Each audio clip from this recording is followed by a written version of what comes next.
Happy holidays and Merry Christmas from Fisher Flying Products. 2021 was our busiest year since I purchased the company 8 years ago. I want to thank all of our customers worldwide. We really appreciate how you have kept us alive through this pandemic. I'm just going to go over a few things that you might be able to expect in 2022. We have our usual product line of Fisher Flying Products aircraft kits. Cozy Carb, carb ice prevention systems is a side product that we took on over the past year and has done very well. And we appreciate the worldwide customers for that, for retrofitting these systems to their carburetors on 912, Rotax 912 and Rotax 582 engines. We've got this the new Fisher Aria that we've been working on. As you can see in the back corner right there, we've got three quick build kits, fuselage kits already completed, and we have been put a little bit behind in our efforts to get the wing redesign done. COVID has really kind of hit the people working on that project with me hard, and we are anticipating that we'll be able to move forward in the new year a little bit quicker now that things are starting to get resolved.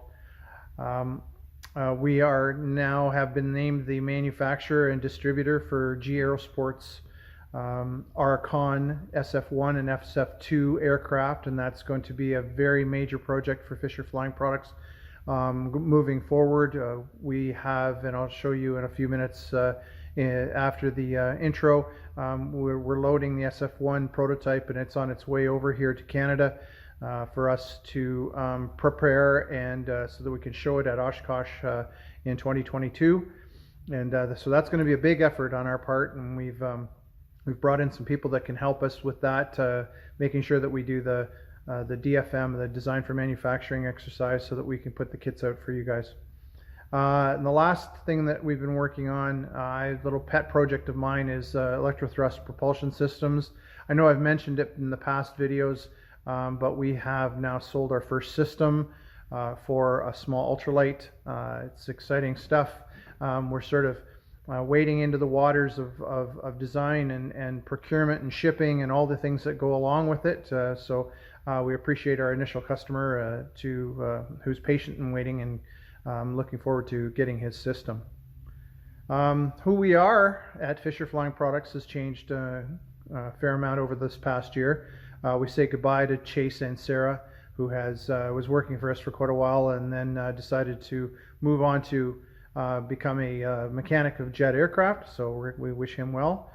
We also say goodbye to Jim Chase, who worked with us in developing the Aria, done a lot of work on the fuselage kits and whatnot, but he's decided to move and retire and be with his daughter in Quebec, and so he's moved out there, and we wish him well.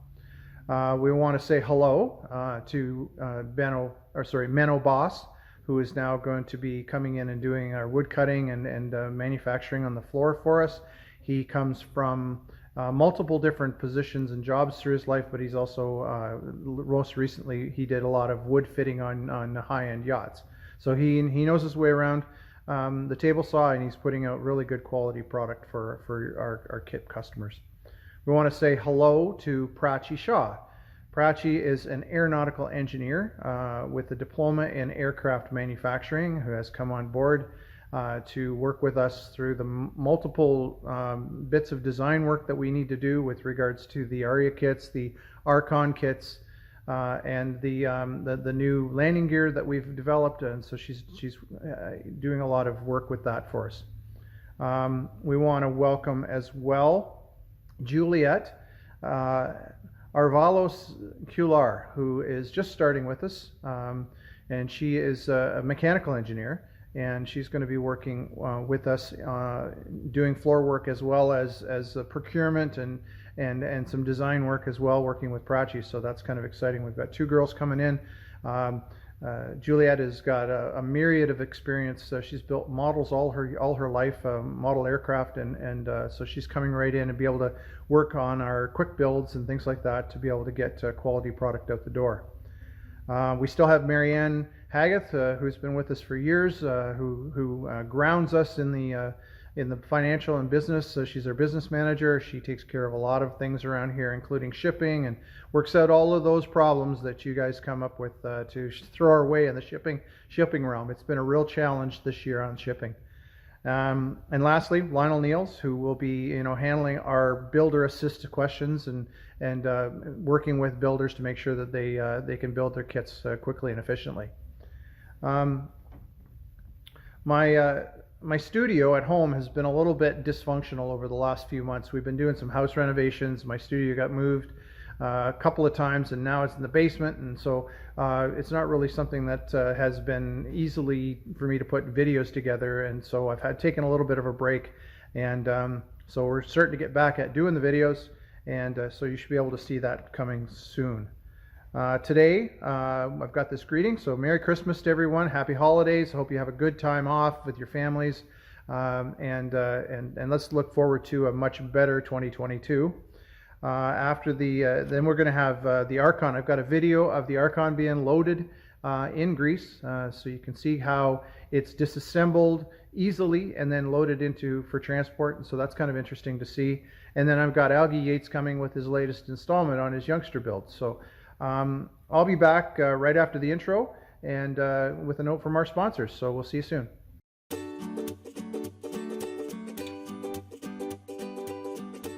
This is Fisher Flying Products. I'm Dave Hartner. Welcome to The Nest. Our video newsletters provide weekly insight into building and flying our 15 wooden aircraft designs. Polini Motori of Italy is a gracious sponsor of our channel. Polini's the manufacturer of the Thor 303 DS. Cozy Carb Ice Prevention Systems is a proud sponsor of this channel as well. Please take the time to watch our videos to the end, as this assists us in the metrics that YouTube uses to rate our channel. Hit the like button if you feel that the content is worthy. We invite you to subscribe to our channel by clicking on the subscribe button and hitting the bell so that you are notified whenever we post our newsletters.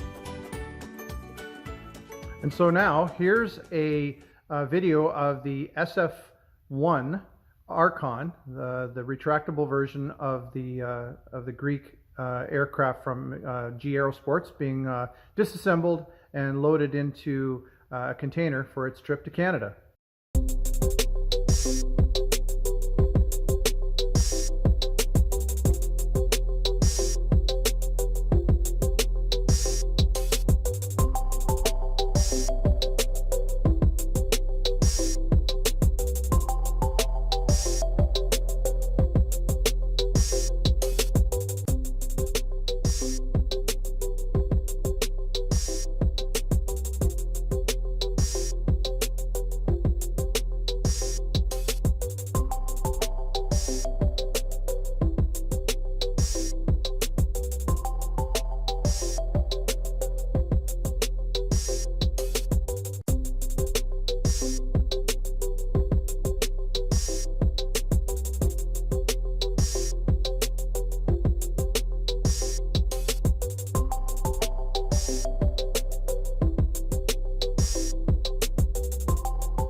Well, that was pretty interesting.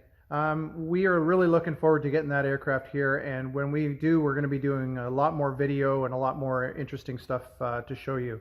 And so now, without ado, here's the latest installment from Algy Yates and his Youngster build over in the UK. Go ahead, Algy. Hi and welcome to the channel.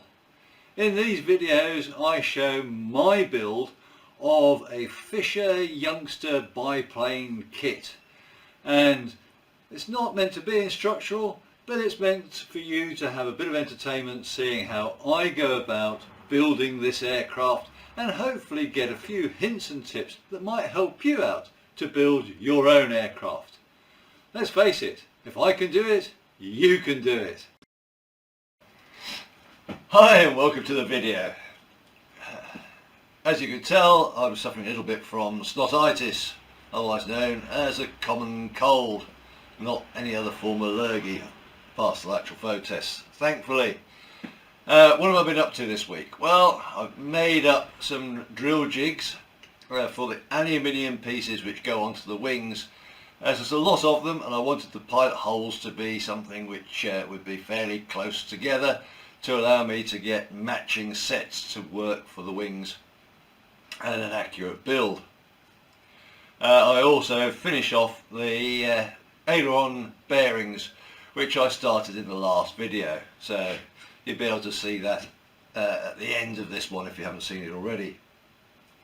What else have I been doing? Well, I've been looking at plans, specifically to try and work out how the upper wing tanks, which is an optional extra for the Youngster, can be fitted. There is some details which I've had sent to me on how they can be put into the top wing, and I'm not 100% sure that I'll go along with that setup. It's not a set drawing as a sort of normal fit for the Youngster, so whether it's an option that's not normally taken up or for whatever reason, I don't know, but the tanks I think are the same as they fit to other aircraft. So there's going to be a little bit of planning and work around on that. Probably once I've got spars and ribs I can dry fit together to actually see how things might mesh.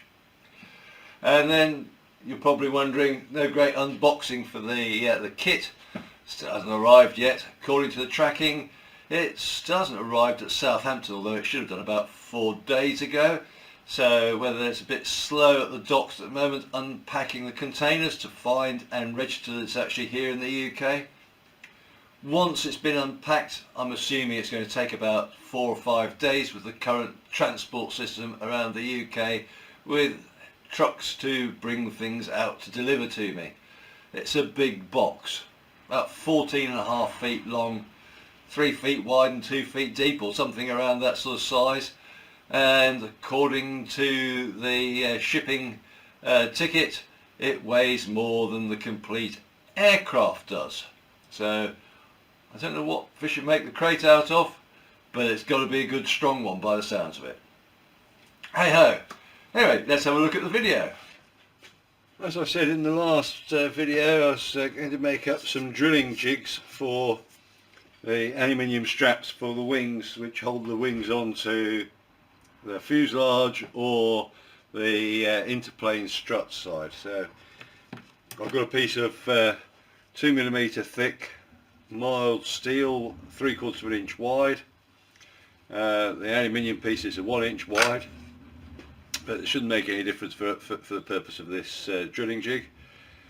And the idea is that I'll be able to drill holes, pilot holes, accurately into each one repeatably, so that it makes life that little bit easy to do that finish matching later.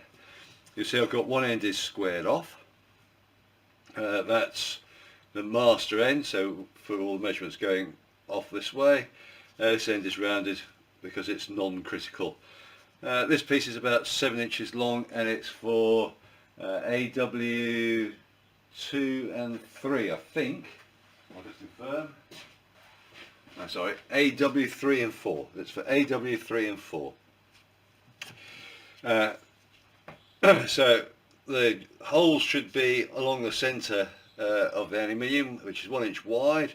So I'm just going to set up my odd leg calipers to 1/2 inch. I can then run a score line along I don't know if that'll show up on the camera, but I've got a score line in the engineer's blue. I'm always like making my my lines as faint as I can, really, just so I can see it. So the first mark in from the end will be 1/2 inch.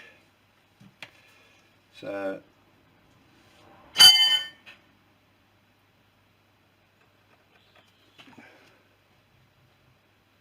interesting. So 1/2 inch.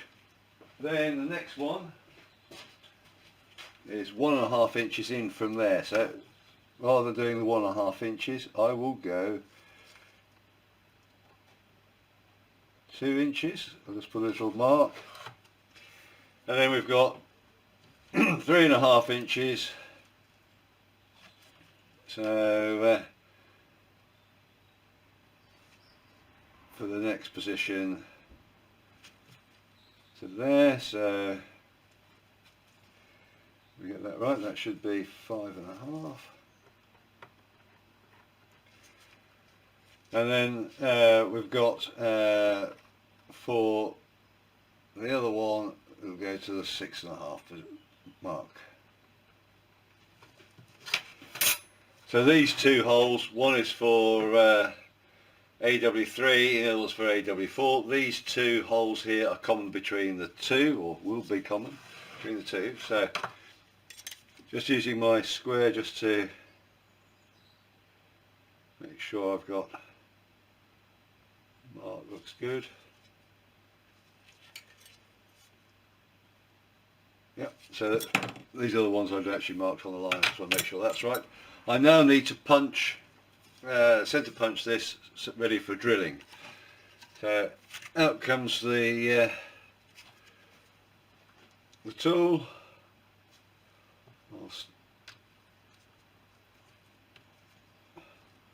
I can sight down.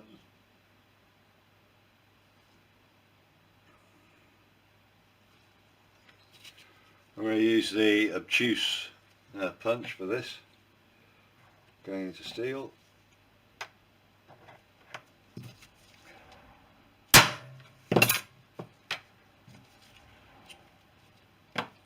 I'll do all 4 of these, all in one go, might as well.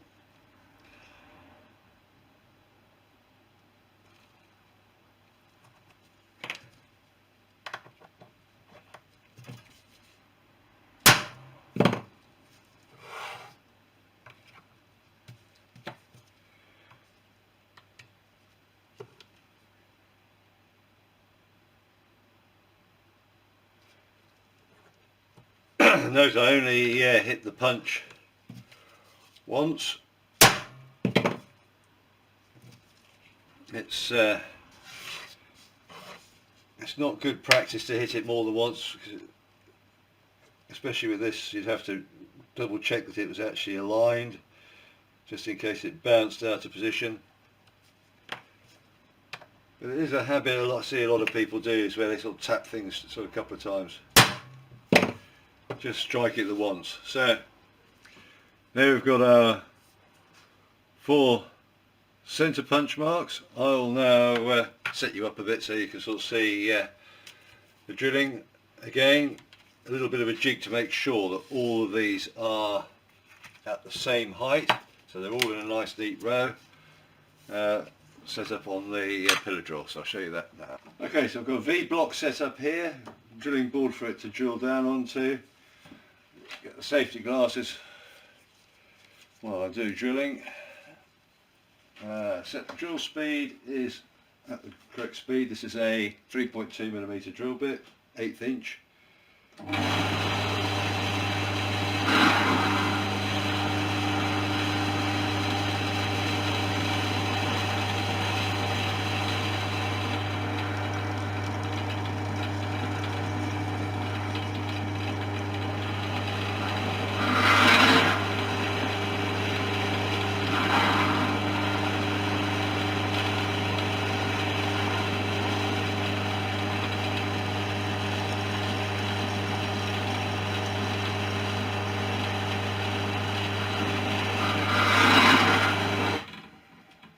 And I'll continue and drill the other holes out.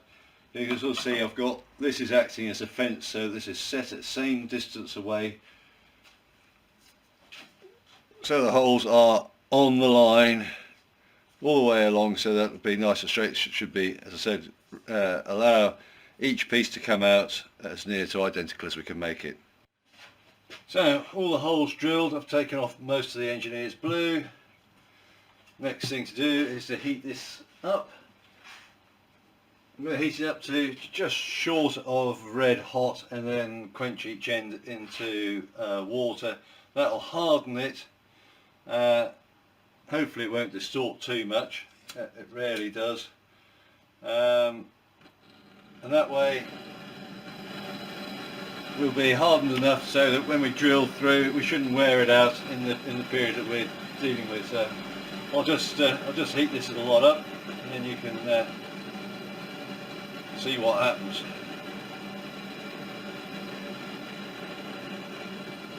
Could do with a bit of a bigger blow lamp, to tell you the honest truth.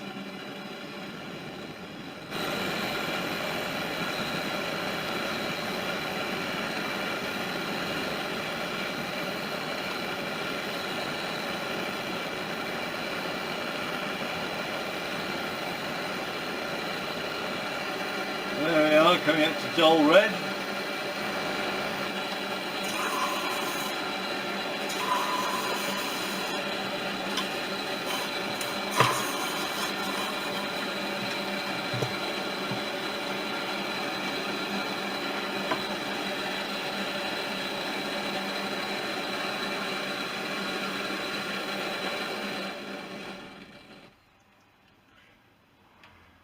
That's now relatively hard. Now I've got a drill jig. I'll now mark this up, and so I know which holes are for which component using a paint pen. So there are the two set up. We've got the one that does AW1 and AW2, and the one that does AW3 and AW4, and I've just colour marked so I know which holes are for which one. When I actually come to use it, I'll actually put masking tape over the hole which is not to be in use. So there we have the 4 aileron bearings, the 2 inner and 2 outer ones, all identical, with the bearings pressed in place. They seem to be lovely and smooth running. If at some point I decide I don't like those type of bearings in there, I can always change it over to phosphor bronze bushings in the future, or again exchange over for the Lexane should I so desire. Thanks again for watching. We try hard to bring you interesting content each week. To help us out, please like and share our videos if you feel the content is worthy. To receive the latest info from Fisher Flying Products, click the subscribe button and ring the bell. See you next time in the nest.